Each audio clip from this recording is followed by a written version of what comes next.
Hello guys, இந்த வீடியோவில் நம்ம உங்கள் வீட்டில் சப்போஸ் ரெடிமேட் இடியாப்ப மாவோ இல்லை அரிசி மாவோ இல்லைன்னா எப்படி மாவு ரெடி பண்ணி இடியாப்பம் செய்யுதுன்னு பார்ப்போம். ஸோ அதுக்கு வந்து ஃபஸ்ட்டு நம்ம அரிசி ஊற வச்சுக்கணும். நான் இந்த கிளாஸில் அரை கிளாஸ் பச்சரிசி, அரை கிளாஸ் வந்து புழுங்கல் அரிசி 4 மணி நேரத்துக்கு ஊற வச்சு எடுத்திருக்கேன்.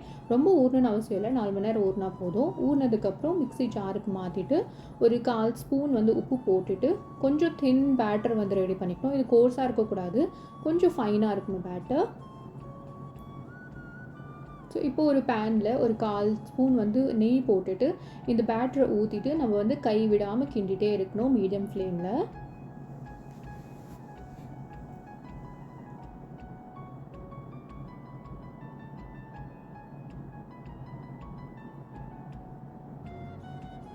ஸோ இப்படி நம்ம கிண்டிகிட்டே இருக்கும்போது இந்த மாவு வந்து ஒன்றா திரண்டு இப்படி வரும். ஸோ இப்போ பார்த்தீங்கன்னா இது வந்து கரண்டியில் ஒட்டவே இல்லை. இப்போ இது மூடி போட்டுட்டு நம்ம வந்து ஆற விட்டுடணும்.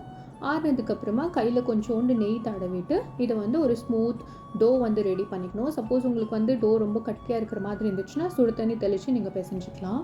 ஸோ இப்போ ஒரு முறுக்கு குழாயில் இடியாப்ப அச்சு போட்டுட்டு இதை வந்து ஃபில் பண்ணிவிட்டு உங்ககிட்ட வந்து இடியாப்போ தட்டு இருந்துச்சுன்னா அதில் எல்லாம் இந்த மாதிரி இட்லி பிளேட்டில் வந்து இந்த மாவு பிசைஞ்சு நம்ம ஒரு 10 நிமிஷம் மீடியம் ஃப்ளேமில் ஸ்டீம் பண்ணி எடுத்துக்கணும்.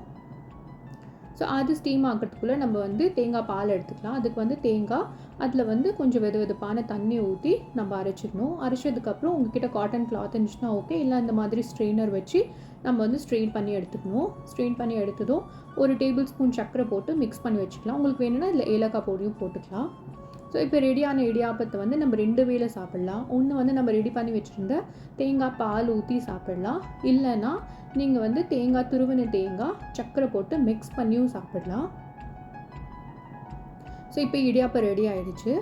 உங்களுக்கு இந்த வீடியோ பிடிச்சிருந்துச்சுன்னா subscribe to 2 servings. Thanks for watching.